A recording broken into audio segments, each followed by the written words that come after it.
Hi, Dan and Shannon here again with Inside Strategic Coach, and today we're going to talk about something that is really core to all of our work with our entrepreneurial clients, and that is intentionality. And Dan, you're someone who is incredibly thoughtful about, well, almost everything. In particular, you've given a lot of thought to the importance of intentionality and the difference that it makes for people. Mm-hmm. So how would you like to start this conversation about intentionality?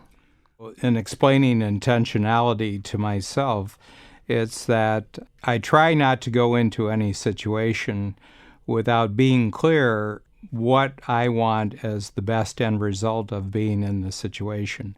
You know, it really doesn't matter what it is. I do this on free days. So, for example, before I go on free days, I always use my favorite tool in Strategic Coach, which is the impact filter. And the impact filter is the great intentionality muscle builder in Strategic Coach. I mean, people tell me, they say, if somebody took away all the tools you have in Strategic Coach, which one would you hold on to? And I said, well, as far as tools go, it's the impact filter, but the number one concept is unique ability. So I have a concept that I would want to have as a starting base to create a whole new future. And the first one is unique ability. But as far as the tool that would actually allow me to develop my unique ability, it would be the impact filter. And for those of you who are not completely familiar with the impact filter, it's a one-sheet document, and we also have it as software. It's on the tools that every entrepreneur gets sooner or later in the program, but it basically simply has you make everything into a project. So your future consists of projects that turn out really, really great. And then it asks you three questions. What's the purpose of the project? What's the difference that the project is going to make? The importance of it. Number three is what's the ideal outcome that you would like to have? And you answer those three questions, and it's writing. And I'm a great believer in writing. I believe the human brain really takes your writing hand seriously. And therefore, my feeling is that we may be in a period of time when children are not taught to write, and I think they're going to suffer from not being able to write. And there is a difference between handwriting and typing. I notice myself because I'm a writer and I type, but when I'm doing intentionality, I tend to use my right hand, which neurologist from the University of Toronto told me that the dominant hand has more direct connections to your brain than any other organ in your body. And if you think about it, it's the development in humans of the opposable thumb, which is really the differentiator between them and the rest of the animal kingdom. The size of our hands and the dexterity that we develop, it's the building hand. Dolphins are really smart, but they can't strike a match. You know, they can't pick things up and everything like that. And I think that it's the great differentiator. So more of our brain is really devoted to that direct connection to the opposable thumb on your dominant hand, right-handed or left-handed. One of the things I really notice is that when I write things down, my brain really takes it seriously. It's a rule that I have is never to write down anything negative. And the reason is you're programming your brain with that negative thought. So I never write anything negative. I never put negative thoughts into writing. I might think them, but I never put them into writing because it's like programming, and you're programming your brain with that. So I always tell people, if you write a negative anything, send it to yourself. Don't send it to the person that you intend it for. And then there's a trick. My creative director, when I first came to Toronto, I came for a job in a big ad agency, and my creative director would write these furious letters and have them typed up. Then he'd put it into an envelope with a stamp on it, and he'd seal it. And then 2 days later or 3 days later in the mail, his negative letter came back to him, and he opened it up, and he'd say, "I'm glad I didn't send that." But I don't even go that first step. I don't even put it in writing. I may think it, but I don't write it. And what I've learned over the years of coaching, the impact filter has really been, I would say, the repository of all my thousands of hours of coaching with thousands of different entrepreneurs that if there was one planning tool that would actually produce the greatest, most positive, most breakthrough results for you, and you could think it through in about maximum a half hour, what would that tool be? And I worked on it for years and years and years. It came out gradually as the impact filter. And what the name is that you're filtering out everything from your thinking except the actual impact that you want to happen as a result of your getting involved in this situation or you're going into that circumstance. It might be a meeting. For me, it might be coming into a podcast session like this. It might be writing a new book. It might be preparing for a new workshop. It might be an interview where I'm being interviewed. And I always spend at least a minimum of 15, 20 minutes doing the impact filter and say, I'm going in, I'm spending time. This is going to be multiplied beyond me when it's finished. What's the impact that I want my contribution? Joe Polish, who is a great personal friend and the greatest, I think, personal and professional friendship that I've developed since I've started the coaching program, he said that you can squeeze more learning out of any experience of any person I've ever met in my life. And we actually had a podcast on this, and I said it's because I do impact filters. And then another question on the impact filter, and this all relates to intentionality. I'm just giving the actual thinking process that makes you the most intentional person. I have a rule that in any situation, the person who has the greatest intentionality always wins. And by that, I don't mean that other people lose. It's just that the most intentional person always gets what he or she wants out of the situation. So there are no disappointing situations and there are no disappointing experiences. It's almost like rehearsal and practice of a future situation. If you were an actor, you would rehearse. If you were a player, you would practice. And they're doing that because they have an intentionality to succeed, whether it's showtime or whether it's game time. They have a very clear picture of what it means to win in that situation. And so any situation I go into, I'm very, very clear up front about what winning means for me in this situation. That's great. So after purpose, importance, and ideal outcome, is that the whole thing or is there more? Yeah, and then there's two questions. What's the worst possible result if you don't prepare for this? And I write down a worst case scenario. I come out of it feeling drained. It actually sets me back, and I'm very vivid in writing. Actually, I scare myself with some of the worst possible scenarios. And in my mind, I said, there's no way I want this negative result to happen. And then I flip it and I do the best. And the best is an emotional thing. So the first three questions, purpose, importance, and ideal outcome, are more rational things. But when you get to the worst and best, it's highly emotion. And you need, in order to be highly intentional, it's got to be fully intelligent, and it also has to be fully emotional. You have to really engage your emotions.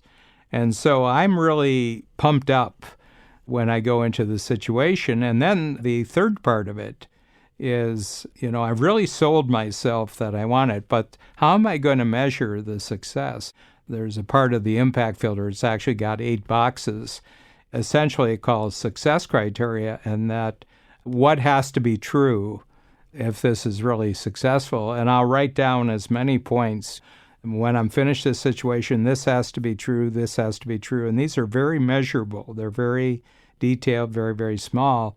And then, Shannon, when I'm finished with that, I can tear up the piece of paper and I could throw it away and it wouldn't make any difference because my mind is fully prepared. And the thing is that I don't try to make the situation go in any way other than when I'm finished, I'm going to have the success that I've actually predicted for myself. So I find that by doing this preparation ahead of time, that I actually am very flexible in the conversation and I can flow with the circumstances and everything else, because I know by the end of this experience I'm going to get what I want out of it, and I'm very, very clear what I have to get out of it. So I'm responding to the situation. I'm not reacting to the situation. If you go into any situation unprepared, you're thrown into complete reaction. But if you're very, very intentional, you're responsive. In other words, it doesn't matter what happens, you're going to turn it into what you intend. It's very creative. To me, it's kind of fascinating that because you are so invested and clear in your end result, and I love what you said about being fully intelligent and fully emotional. When you combine those two things together, you're sort of unstoppable, I think is how that comes across. Not in a forceful way, but simply you're just so invested. And that means you can be very flexible and responsive, as you said, about how to get there. Whereas I see a lot of people who aren't necessarily clear on the end result that they're looking for, but they're very married to a very particular way that something has to happen, which really isn't great for teamwork sometimes. It really gets in the way and doesn't facilitate other people having different ways of contributing to make that result happen. Yeah, and what I've noticed, again, differentiating between reacting and responding, as I've gone along more and more, I'm a great believer that life consists of events and it consists of responses to events. More and more as I go along, I've lost all what I would say motivation to try to control events, because I think that there's just vast amounts of complexity that the world throws at us that we have no way of controlling. But as far as responding to events, regardless of what they are, that's something I can work on at all times by simply increasing my intentionality. What I mean by this is that I think it's arrogant to think that you can control events. First of all, because the world outside of us is complex beyond our comprehension and always will be. And other human beings all operate according to different intentions. But if I'm very, very intentional, I'm going to find in any situation the maximum possible teamwork with other people. The difference is that if I'm not using intentionality to create the future, then when I get into the situation, I will try to defend the past that I'm bringing into the situation. I will try to defend my current belief system. I'll try to defend my current level of capability. I'll try to defend my current level of status. And I'm totally reactive. And therefore, unpredictable events will always be a threat. Whereas if your attitude is intentional and you're geared just to responding, unexpected events are going to be an opportunity. And I think there's a huge difference between things being a threat and things being an opportunity. That's a very fundamentally different way of thinking about it. But there's something very powerful and empowering about looking at everything, every potential situation as an opportunity. Mm-hmm. I think you can see it for what it really is, rather than, as you said, defending something that you had before. And that, to my mind, it goes back to your word that you used earlier, which is creative. Mm-hmm. I can be much more creative in the moment. But again, you have to really set that as a target for yourself, to be responsive instead of reactive. Yeah, and in Strategic Coach, we have these 4 qualities that we set out for our team members, that if you're going to grow in coach, it's going to be because of your increased alertness, your increased curiosity, your increased responsiveness, and then your increased resourcefulness. Well, all 4 of these are creative activities because you're not imposing yourself on the situation, you're participating in the situation, but you're bringing in a clear understanding of what you intend to get out of the situation, regardless of what happens, regardless of who's there, regardless of what transpires, which is all unpredictable. But regardless of any of those things, you're going to utilize them to create the intended results for being there. Well, I'll give you an idea.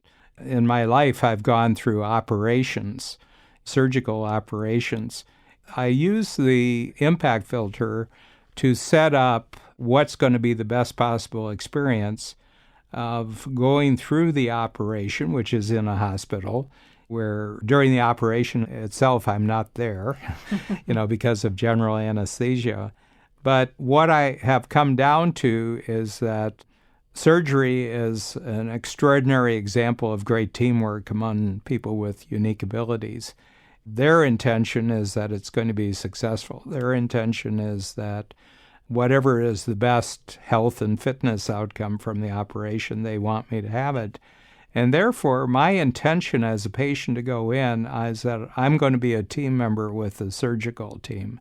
So I'm going to make, from my standpoint, insofar as I'm the patient, I'm going to make this as an enjoyable experience for the surgeon, for the surgery team, for the anesthetist, for everybody involved with it. And I'm going to come out with the best possible attitude towards recovering and get better as fast. If I'm in for a couple of days and they come around to see me, I'm going to make them feel really good about the unique ability that they applied to my case. And I find that, I've been on floors where other people were clearly just reacting to something extraordinarily frightening and disagreeable, and they burden the situation with their negative reactions rather than enhancing the situation with their creative responses to the experience. Well, and Dan, I've had fewer, but I had knee surgery, and I was exactly the opposite of you, unfortunately, where I actually did really see it as a threat, and I haven't had much experience in hospitals. Mm-hmm. It was scary, and I don't like medication of any kind, and I could not wait to get out of there, and I was not a pleasure for the nurses to deal with. So I've learned a lot from your attitude about that, and seeing it as teamwork, which is something I'm very committed to, is a real plus. And to see yourself as a member of that team is such a great way to shift that way of thinking. I have another question I want to ask you, and that is that how important is it for an entrepreneur to be intentional and to communicate their intentionality to their team, to their clients?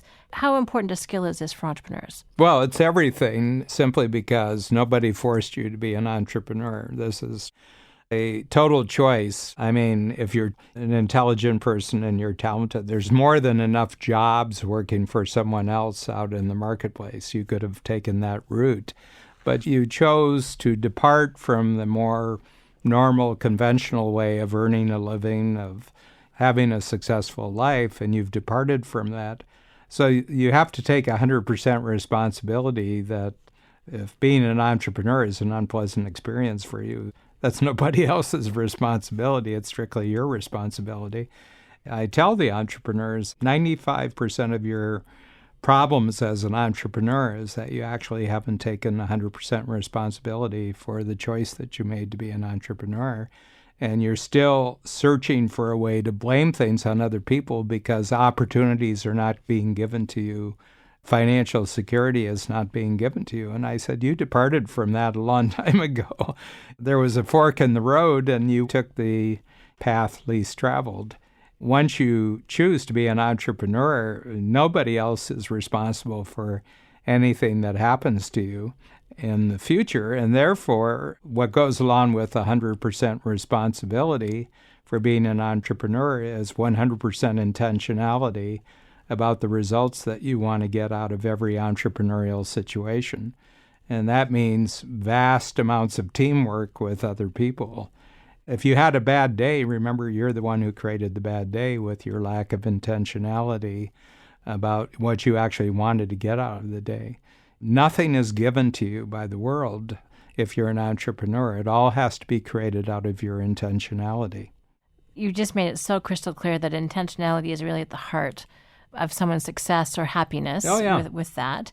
One of the things I love about using the tool, the impact filter that you've talked about, because not everyone feels that necessarily strong feeling of capability at the beginning of an impact filter, is that I get clearer on my own thinking as I go through and answer the questions. First of all, we have the 4 C's model as a way to break through in a successful way in any situation, especially situations that scare you. The 4 C's are you're committing. Well, the first part of the impact filter is the commitment, and then you have to go through a period of courage, and the courage is really, really defined by the worst case scenario and the best case scenario. I mean, even in the 30 minutes that I'm doing an impact filter, there's a period when I'm going through it where I'm sensing the fear of what this looks like if it fails. And I'm telling the truth about what that would look like if it really failed. And then I'm switching and saying, yeah, but this is what the reward's going to be if I succeed. But that little period is a little period of anxiety and discomfort. And then the success criteria is you're defining what the new capability is, and you're defining the higher level of confidence. So right built into every impact filter is the complete closed-loop circuit of the commitment, courage, capability, and confidence. You always feel transformed after you've done an impact filter. You were scattered, you were uncertain, you weren't clear, and then 30 minutes later, you're feeling totally committed. You're feeling exactly what the payoff is going to be. And once you're in touch with payoff, you won't procrastinate on it. I find I can do an impact filter, and within a matter of days, maybe weeks, the exact result that I put down on that sheet of paper always comes true. I will say this, Shannon, it doesn't always look like what I thought it was going to look like, because the future never does. But it's always better and bigger than what I had before I did the impact filter. So I'm a master at this. And what I noticed since I really dedicated myself to the impact filter and being 100% intentional, something has disappeared from my life, and that's blaming. I just don't blame anything or anybody for anything that happens to me anymore. And the reason is that they're mutually exclusive universes, the world of blame and the world of intentionality. To the degree that you're blaming, you're not intentional. To the degree that you're intentional, you can't be blaming. They exclude each other. My intention is to go through the rest of my life, which from my 156-year lifetime extender, I'm not even at halftime yet. I would have a goal of going through the entirety of all my remaining days with never once blaming anyone or anything for anything that happens to me, professionally or personally in my life. I would like to have a blame-free future. That would be a very profound byproduct. I like that. Before we leave this topic, I want to touch on one other thing, and that is the impact of intentionality, and particularly the impact filter, on team members. Because one of the things that I'm really aware of, because that's my tribe, that's who I really am passionate about, is entrepreneurs and their teams, is what a difference it makes when they bring back a communication tool like the impact filter and hand it over to their team.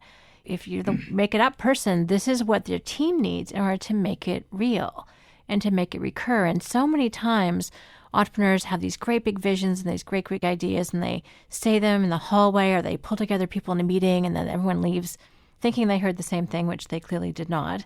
And then the entrepreneur goes off thinking something's happening, or they forget about it or decide another idea is better, and the team was still working on the first idea. And then there's this disappointment that happens as a result of this lack. The entrepreneur's like, that doesn't make sense anymore. And the team's like, I just invested 3 weeks in this. So it saves so much pain and adds so much clarity when this can be a part of how entrepreneurs and their teams work together. I have a rule regarding this, that in my company, I have 2 rules regarding intentionality. And that is, any idea that I just talk about, just out open, hey, maybe we should do this, or maybe we should do this, and here's a good idea. So I've told my team and everybody I work with, anything that I just comes out from the top of my head that I'm talking about, you can completely ignore, unless that idea shows up in the form of an impact filter that's addressed to you. Okay, but then I expect you to take it 100% seriously, because I put a lot of thought into it. I'm totally committed to it, and I'm totally intending to get this result.